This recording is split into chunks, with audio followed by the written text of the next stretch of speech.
நேற்று நாம் திருக்கயிலாயிலே திருக்காலத்திலே இறைவனை தரிசித்துக் கொண்டிருந்தோம். அங்கே பிரகார வளத்தை முடித்து பழையபடியே தட்சிணாமூர்த்தி வந்து வணங்கி வெளியேறுகிறோம். வரும்போது இடப்பால் மிருத்யு பஞ்சலிங்க சன்னதி உள்ளது. வெளியில் வளப்பால் தலமரம் மகிழ மரம் இருக்கிறது. அப்படியே காளியை தொழுதவாறு வெளியே வருகிறோம். வரும்பொழுது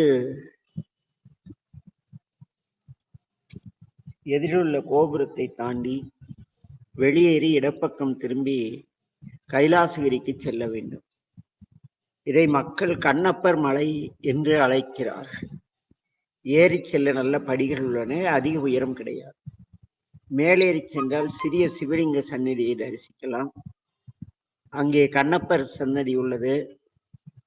வில்லேந்தி நின்ற திருக்கோலத்திலே இருக்கிறார். மலை கிழுவை மரங்கள் 2 சாமிக்கு முன்னால் மலையில் உள்ளன. இம்மலையிலிருந்து பார்த்தால் ஊரின் தோற்றம் நன்கு தெரியும். அவ்வாறு பார்க்கும் பொழுது நேரே தெரிவது துர்க்கை மலை கோயில், வளப்பால் தெரிவது முருகனுடைய மலை கோயில். இம்மலை கைலாசகிரி என்று அழைக்கப்படுகிறது.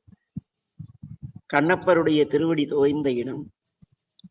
இம்மலை 25 கிலோமீட்டர் பரப்புடையது. இம்மலையில் காட்டில் பல இடங்களிலும் தீர்த்தங்களும் சிவலிங்க திருமேனிகள் உள்ள கோயில்களும் கண்ணப்பன் திருவுருவங்களும் ஏராளமாக உள்ளன. மலைப்படியில் ஏறும்போது திரும்பி பார்த்தால் 2 கிலோமீட்டர் தொலைவிலே பரத்வாஜ தீர்த்தம் என்ற குளம் நன்கு தெரியும். அது இப்பொழுது லப்பை குளம் என்று அழைக்கிறார்கள். தாமரை நிறைந்த குளம் என்று அழைக்கிறார்கள். அது இல்லாத இந்த இடத்திற்கு லோபாய் தீர்த்தம் என்றும் பெயர். இந்த லோபாய் தீர்த்தம் என்பது மருவி லப்பை குளம் ஆகிவிட்டது. அந்த பரத்வாஜ தீர்த்தம் குளத்தின் பெரிய குளம்.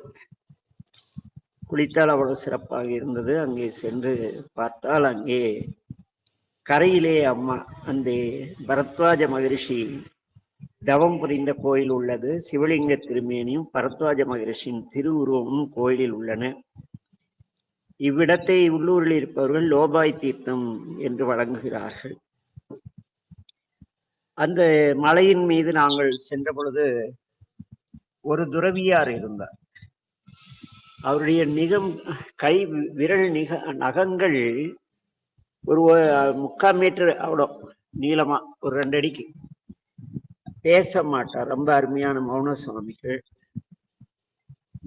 அவர் தலையிலே ஒவ்வொரு ஆண்டும் ஒரு குறிப்பிட்ட நாளிலே 1008 தேங்காய் உடைப்பார்கள். அது அவருக்கு எந்த பாதிப்பும் வராது.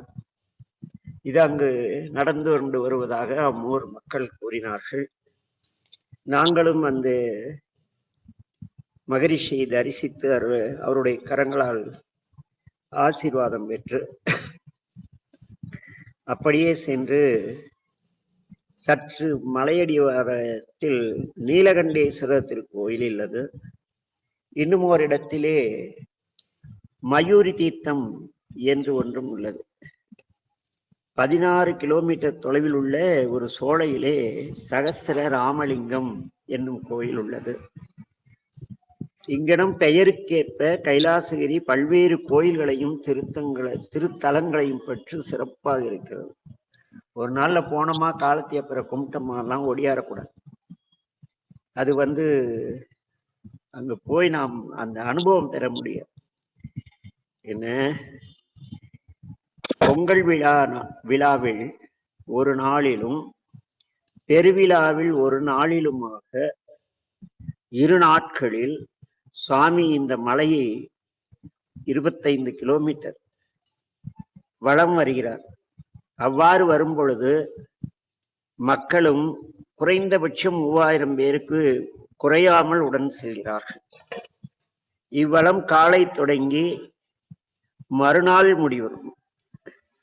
சாமியின் கல்யாண விழாவின் போது பொதுமக்கள் திரளாக கூடி தத்தம்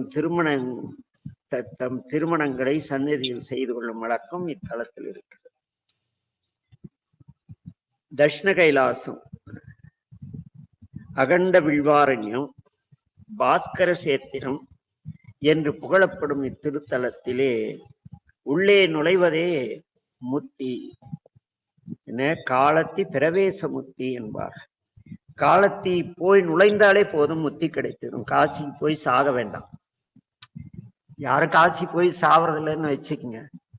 நம்ம போறதே பாவம் தொலைச்சிட்டு மறுபடியும் பாவம் சேர்த்துத்தானே காசிக்கு போறோம். அந்த காலத்துல காசியில பல்கலைக்கழகம் இருந்தது, வாரணாசியிலே. இங்க எதுவும் கிடையாது. அங்கே சென்று கல்வி ஞானம் பெற்று அந்த ஞானப்படி தெளிவான வாழ்க்கை வாழ்ந்தால் முத்தி. என்ன, அங்கே போனா நீங்க இப்ப கல்விக்கு கரையது, படிச்சு முடிக்கிறப்ப வயசாகி போடும், அப்படியே திருவருள் இறைவனோடு கலந்துடும். காசியில் இறக்க முத்தி. போய் நம்ம அங்க போய் ரூம் போட்டு தங்கிட்டு எப்படா சாவன்னு காத்துட்டு இருந்தாலும் முத்தி கிடையாது. கட்சியெல்லாம் காசி போகணும், நம்ம விஸ்வநாதரை வழிபடணும், அப்படியே மூச்சு நின்று போயிடும், அப்பதான் முத்தி. சாமி என்ன விஸ்வநாதர் கிறுக்கு போயிடலாம் என்ன? அங்க போனீங்களா காமெடியா இருக்கும். நிறைய பேரு ரூம் போட்டு எப்படா சாவரன்னு காத்துட்டு இருப்பாங்க. குறை சொல்லல, ஒரு வார்த்தைக்கான பொருள் எப்படி திருத்தி புரிந்து கொள்ளாமல் மக்கள் எப்படியெல்லாம் இருக்கிறார் என்று பாருங்கள். இங்கே திருக்காலத்திலே பிரவேச முத்தி. திருக்காலத்திலே நீங்கள் உள்ளே நுழைந்து இறைவனை உள்ளே நுழைந்தாலே முத்தி. என்ன, முதிர்ந்த பக்குவ நிலை வந்துவிடும் என்று சொல்வார்கள். இங்கு நதி நிதி பர்வதம் என்ற தொடர் வழக்கிலே இந்த வார்த்தையை சொல்வார்கள். நதியில் நீராடி சிறந்த திதியிலே இந்த கைலாசகிரியை தரிசித்தால், கைலாசகிரியிலே பிரவேசித்தால் முக்தி என்று பொருள். நதி என்பது சந்திரகிரி மலையில் தோன்றி பாய்ந்து வருகின்ற சுவர்ணமுகி என்ற பொன்முகழி ஆற்றை குறிக்கும். நிதி என்பது அழியா செல்வமான இரவியையும் இறைவனையும் குறிக்கும். பர்வதம் என்பது கைலாசகிரி என்ற இந்த மலையை குறிக்கும். இம்மூன்றையும் தரிசித்தால் உங்களுக்கு முத்தி என்பது இங்கே ஒரு சிறப்பான செய்தியாகும். இம்மூன்றையும் தரிசிப்பது விசேஷம். பொன்முகழியிலே உத்திர வாகினியாதலால் இங்கு இறந்தவர்களுடைய அஸ்தியை கரைப்பது விசேஷமாக கருதப்படுகிறது. பண்டைய நாட்களிலே ரிஷிகள் பொன்முகழியில் நீராடி கிழக்கு நோக்கி தரிசிக்க அவர்களுக்கு காட்சி தரவே சாமி மேற்கு நோக்கி திரும்பினார் என்று ஒரு வரலாறு உண்டு. இன்னொரு முக்கியமான தகவல் இங்கே சொல்ல வேண்டியிருக்கிறது. அம்பாள் கருவறை வலம் வரும் பொழுது வட்டமாக தரையில் கோடிட்டு காட்டப்பட்டுள்ள மூளை இடத்திலே 3 தலைகள் சேர்ந்திருப்பது போன்று ஒரு சிற்பம் செதுக்கப்பட்டிருக்கும். இந்த இடத்தின் அடியிலே சக்தி வாய்ந்த யந்திரம் இருப்பதால் இங்கு அமர்ந்து ஜபம் செய்வது மிக விசேஷமாக சொல்லப்படுகிறது. அம்பாள் சந்நிதியில் வலம் வரும் பொழுது தரையிலே கோடிட்டு காட்டப்பட்டுள்ள மூலையிலே அங்கே 3 தலைகள் சேர்ந்திருப்பது போன்ற சிற்பம் செதுக்கப்பட்டிருக்கும். அவ்விடத்தின் அடியில் சக்தி வாய்ந்த யந்திரம் இருப்பதால் இங்கு அமர்ந்து ஜபம் செய்வது பல்மடங்கு ஆற்றலை தரும் என்று சொல்லப்படுகிறது. கைலாசகிரியிலே சற்று சுற்றினார் போல் கற்களின் மீது ஏறி சென்றால் ஒரு சிறிய கோயில் உள்ளது. ஒரு கால் மடக்கி ஒரு கால் ஊன்றியவாறு உள்ள ஒரு உருவம் அதில் உள்ளது. இதை ஒரு சிலர் நக்கீரர் என்கிறார்கள். ஊர் மக்கள் தெலுங்கிலே சித்தலையா, அதாவது சித்தி பெற்றவர் என்று கூறுகிறார்கள். நக்கீரர் இம்மலையில் வந்து தங்கி நதியில் நீராடி இறைவனை தொழுது வெப்பு நோயிலிருந்து முழுமையாக நீக்கம் பெற்ற வரலாறும் இத்தலத்தின் மீது கைலை பாதி காலத்தி பாதி நூலை பாடியுள்ளதும் நாம் அனைவரும் அறிந்த ஒரு உண்மையாக இந்த மூர்த்தி, அங்கே இருக்கின்ற மூர்த்தியானவர் நக்கீரர். தெலுங்கிலே சித்தி பெற்ற தலைவர் என்ற பெயரிலே சித்தலையா என்று அவரை அழைக்கிறார். நாம் அங்கே நின்று இறைவனை தரிசித்து நக்கீரரை வழிபட்டு கோயிலிருந்து மலைக்கு செல்லும் வழியில் நேராக உள்ள வீதியில் சென்றால் சற்று தொலைவிலே மிக அற்புதமான பஞ்சமுகேஸ்வரர் கோயிலையும் மலைக்கல்லில் அமைக்கப்பட்டுள்ள அருமையான புடை சிற்பங்களையும் தரிசித்து மகிழலாம். அதற்கடுத்து காலத்தை செல்வோர் முக்கியமாக இந்த பஞ்சமுகேஸ்வரை சென்று தரிசித்தே ஆக வேண்டும். ஏனெனில் அவ்வளவு அற்புதமான வழிபாட்டு நிறைவு தரக்கூடிய இடம் அது. சிவலிங்கத்தின் நாற்புறங்களில் அமைந்துள்ள முகங்களில் அந்த சிவலிங்கத்திலே 4 புறமும் 4 முகம் இருக்கும். அந்த முகங்களில் சிற்ப வேலைப்பாடு, நீங்க அப்படி உயிரோட சாமி முகம் அங்கே இருக்கும். பார்க்க பார்க்க அவரை விட்டு பிரியவே முடியாது. ஓடி சென்று ஆலிங்கனம் செய்து 2 முத்தமிட்டு கொஞ்ச வேண்டும் என்று தோன்றும். நாங்க போனப்ப கேட்பார்ல, எங்களுக்கு அதெல்லாம் சந்தர்ப்பம் வாய்ப்பு. ஏன்னா அப்பெல்லாம் அங்கே அந்த இடத்துல யாரும் பெரும்பாலும் வரமாட்டாங்க. என்ன அதனால அதனால உண்டு இல்லைன்னு பண்ணிட்டு வந்தோம்னு வச்சிங்களே. இன்னைக்கெல்லாம் கதவு போட்டிருப்பாங்க. எங்களாட்ட ஆளுங்க சேட்டை தாக்க முடியாம சாமி அங்க ஏதோ ஒரு பாதுகாப்பு பண்ணிட்டு இருப்பாருன்னு நினைக்கிறோம். ஏன்னா அடியேன் சென்று இன்னைக்கு கிட்டத்தட்ட கடைசியாக சென்று 13 ஆண்டுகள் ஆகும். 2004 20 ஆண்டு ஆகி போச்சு. அதற்கு பிறகு அங்கே மேற்புறம் சிவலிங்கம் ஒன்று உள்ளது. இது 5ஐயும் சேர்த்து 5 முகங்கள், அதற்கு மேற்புறம் சிவலிங்கம் இருக்கும். இந்த 5ஐயும் சேர்த்து பஞ்சமுகேஸ்வரர் என்று அழைக்கிறார்கள். இந்த இடத்தை உணர்த்தி வெளிப்படுத்தியவர். இப்படி ஒரு இடம் இருந்ததே தெரியாது. இதை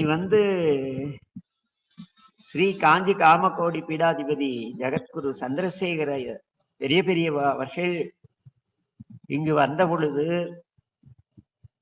1966 இதற்கு கும்பாபிஷேகம் அவர் கைகளால் செய்வித்தார்கள்.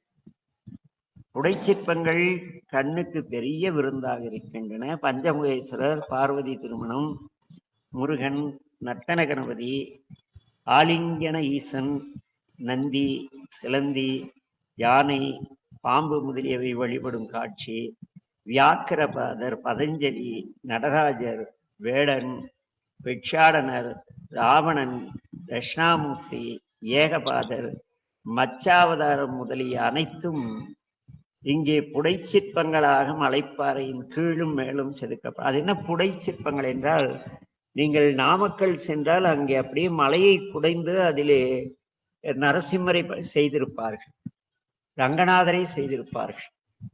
அவையெல்லாம் புடைச்சிற்பங்கள். அது தனி பீஸா வராது, மலையோட மலையா இருக்கும். அதே போல சில இடங்களிலே இந்த சிற்பக்கலை வளர்ச்சி அடையாத காலத்திலே அப்படியே தனியா வெட்டி எடுக்காம கல்லுல உருவம் மட்டும் தெரிகிற மாதிரி செதுக்கியிருப்பாங்க. அப்படிப்பட்ட புடைச்சிற்பங்களாக இத்தனை திருமேனிகள் இருக்கின்றன. சிவராத்திரியை ஒட்டி 10 நாட்களுக்கு இத்தலத்திலே பெருவிழா நடைபெறுகிறது. வயதான காலத்தில் ஆதரவின்றி தவிக்கும் முதியவர்களை ஆதரித்து காக்கும் நோக்கத்துடன் ஸ்ரீ காஞ்சி காமகோடி பீடாதிபதி ஜகத்குரு ஸ்ரீ சங்கராச்சாரிய சுவாமிகள் அவர்களால் இத்தலத்திலே விருத்தாசிரமம் என்பது நடத்தப்பட்டு வருகிறது. இந்த நற்பணிக்கு திருவாவடுதுறை ஆதீனம் தம்முடைய இடத்தை கொடுத்து உதவியுள்ளார்கள். இத்தலத்திலே திருமலை திருப்பதி தேவஸ்தானின் சத்திரமும் கல்யாண மண்டபமும் உள்ளன. தங்குவதற்கு தேவஸ்தான விடுதியும் உள்ளது. தெலுங்கு கவிஞரான தூர்ஜாட்டி என்பவர் இத்தலத்தை புகழ்ந்து ஸ்ரீ காளகஸ்தீஸ்வர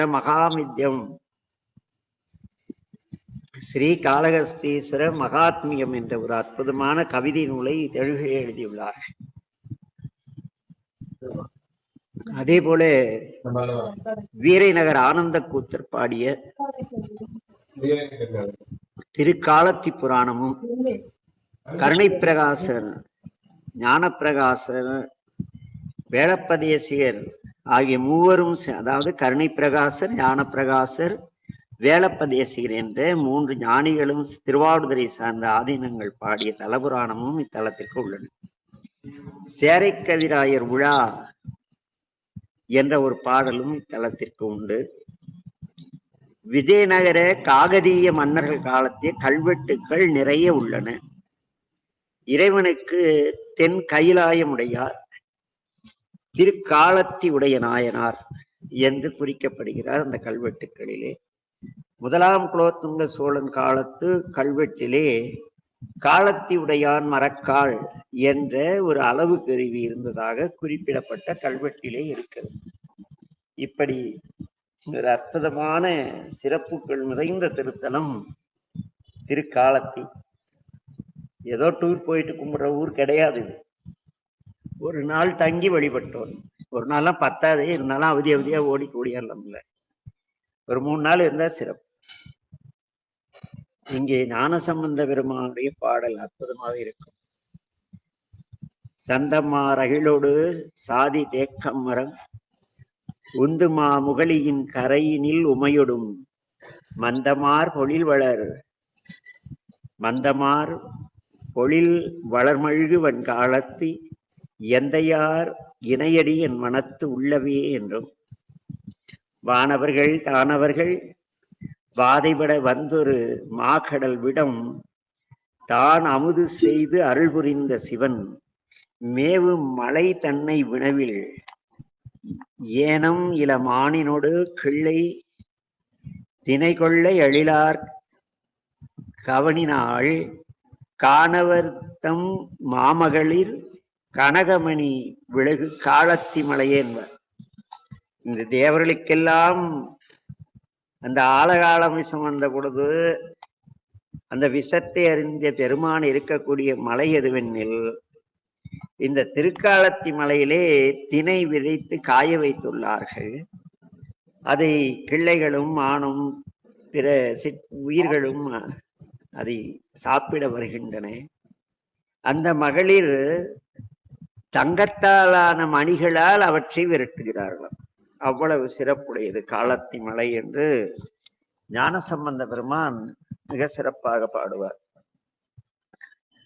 நம்முடைய திருநாவுக்கரசு அடிகள் அவர்கள் பாடும் பொழுது உண்ணாவர் நஞ்சம் உண்டான்கான் ஊழி தீ அண்ணான்கான் உகப்பார் காண பன்னார பள்ளியம் பாடினான்கார் பயின்ற நாள் வேதத்தின் பண்பினான்கான் அண்ணாமலையான்கான் அடியார் ஈட்டம் அடியினைகள் தொழுதேத்த அருளுவான்கான் கண்ணாரக்கான் பார்க்கோர் காட்சியான்கான் காலத்தியான் அவன் என் கண்ணுளானே என்று பேசுவார் அப்பரடிகள். சுந்தரமூர்த்தி நாயனார் செண்டாடும் இடையாய் சிவனே என் செழும் சுடரே வண்டாரும் குழலால் உமைவாக செண்டாடும் விடையாய் சிவனே என் செழும் சுடரே வண்டாரும் குழலால் உமை பாகம் மகிழ்ந்தவனே கண்டார் காதலிக்கும் கணநாதன் என் காலத்தியாய் அண்டா உன்னை அல்லாள் அறிந்து ஏற்க மாட்டேனே என்பார் சுந்தரர். திருவாசகத்திலே பொருட்பற்றி செய்கின்ற பூசனைகள் போல் விளங்க செருப்புற்ற சீரடியாய் கலசம் ஊன் அமுதம் விருப்புற்ற வேடனார் சேடறிய மெய்குளிர்ந்தாங்கு அருட்பெற்று நின்றவா தோல் நோக்க மாடாமோ என்று பேசுவார். என்ன இன்னொரு பதிகத்திலே எல்லாருக்கும் தெரிந்த பதிகம், கண்ணப்பன் ஒப்பதோர் அன்பின்மை கண்டபின் என்னப்பன் தன்னொப்பில் என்னையும் ஆண்டு கொண்டு அருளி வண்ணப்பணித்து என்னை வாயென்றே வான்கருணை சுண்ண பொன்னீற்றிற்கே சென்றூதாய் கோத்தும்பி என்பார். இங்கேயோ பொருட்பற்றி செய்கின்ற பூசனைகள் போல் விளங்க செருப்புற்ற சீரடி வாய் கலசம் ஊன் அமுதம் விருப்புற்ற வேடனார் சேடறிய மெய்குளிர்ந்தாங்கு அருட்பெற்று நின்றவா தோல் நோக்கம் ஆடாமும். பொருட்பற்றி செய்கின்ற பூசணைகள் எல்லாம் பூசணைகள் கிடையாது. அவற்றையெல்லாம் இறைவன் ஏற்றுக்கொள்வார், அருளமாட்டார். ஆனால் இங்கோ அந்த வேடனுடைய செருப்பு வந்து அவர் மேல் படும் பொழுது அவருக்கு அவ்வளவு சுகமாக, குழந்தை மிதிப்பது போல் மென்மையாக சுகமாக இருந்ததாம். வாயிலே உண்டு வந்த அந்த நீர் அவருக்கு ஆகாய கங்கையை விட தூய்மையாக, குளிமையாக, இனிமையாக இருந்ததாம். அவன் படைத்த ஊனம் அவருக்கு அமிர்தம் போல இருந்தது. ஏனெனில் அவர் விருப்புற்ற அந்த வேடனாருடைய அன்புக்கு இணையாக உலகில் வேறொன்றும் இல்லை என்று அறிந்து இறைவன் குளிர்ந்து அருள் செய்தார் என்று இந்த திருவாசகம் மேம்போக்காக ஒரு சிறிய பொருட்பற்றி செல்கின்ற பூசணைகள் போல் விளங்க செருப்புற்ற சீரடி வாய்க்கலசும் ஊனமுதும் விருப்புற்ற வேடனார் சேடறிய மெய்குளிர்ந்தங்கு அருட்பெற்று நின்றவா தோல் நோக்க மாடாமோ என்று பேசுவார்.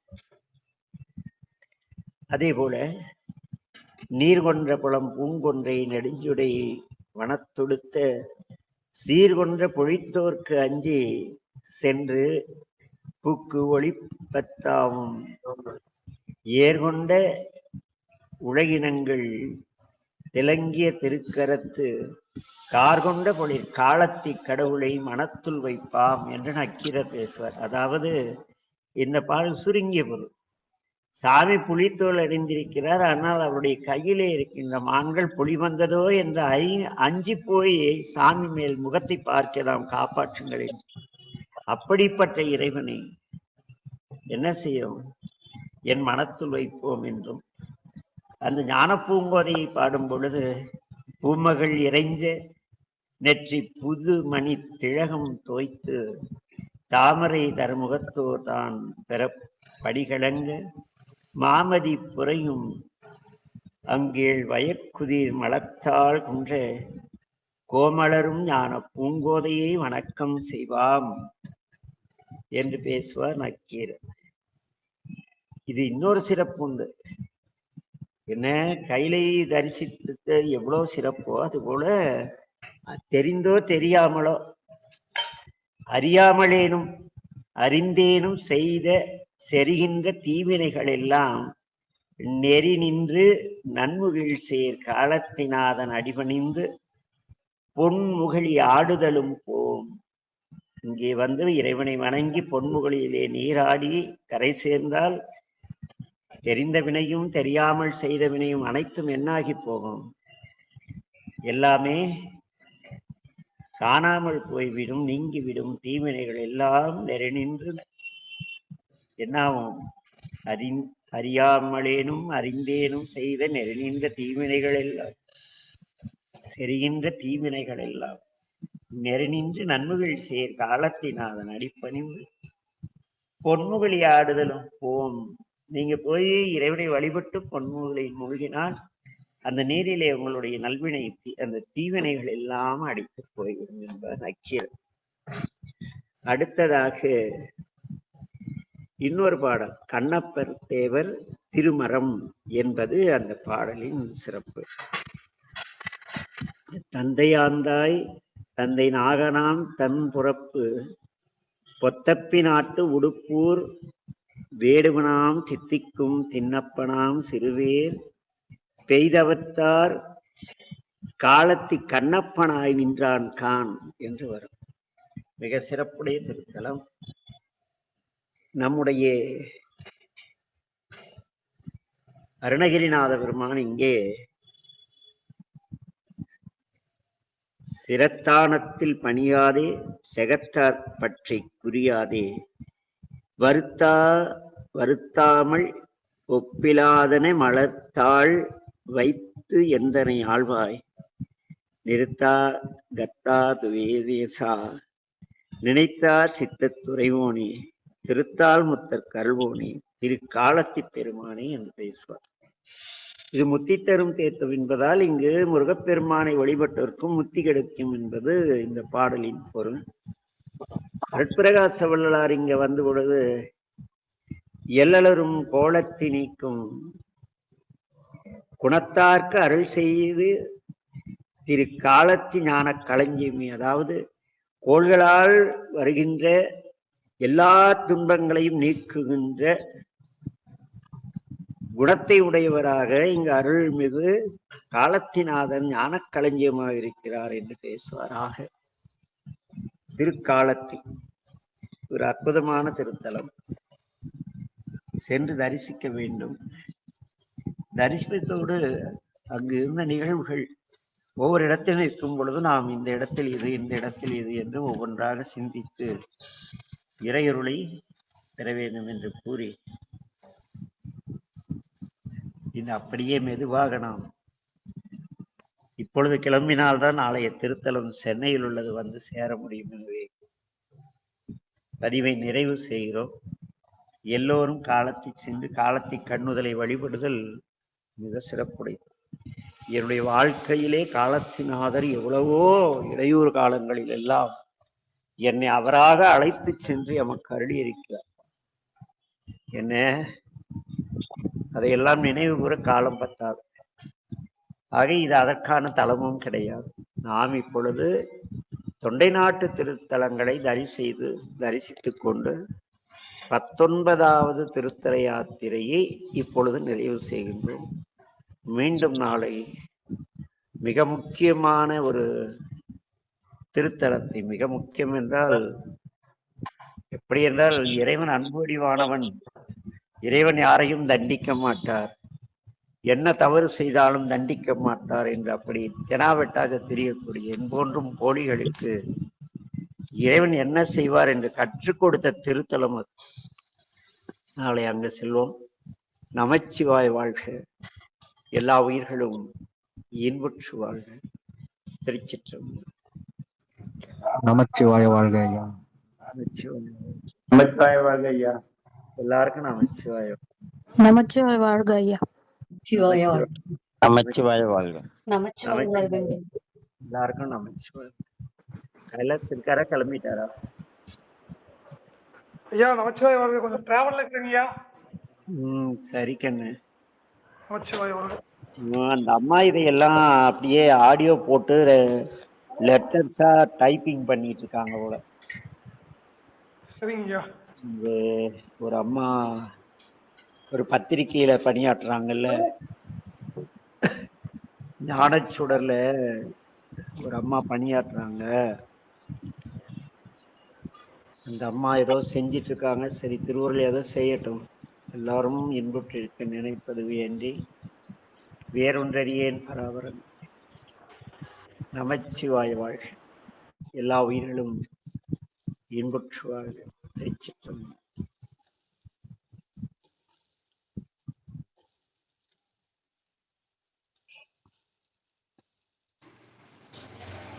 சஞ்சய் அக்கா சொல்லுங்க.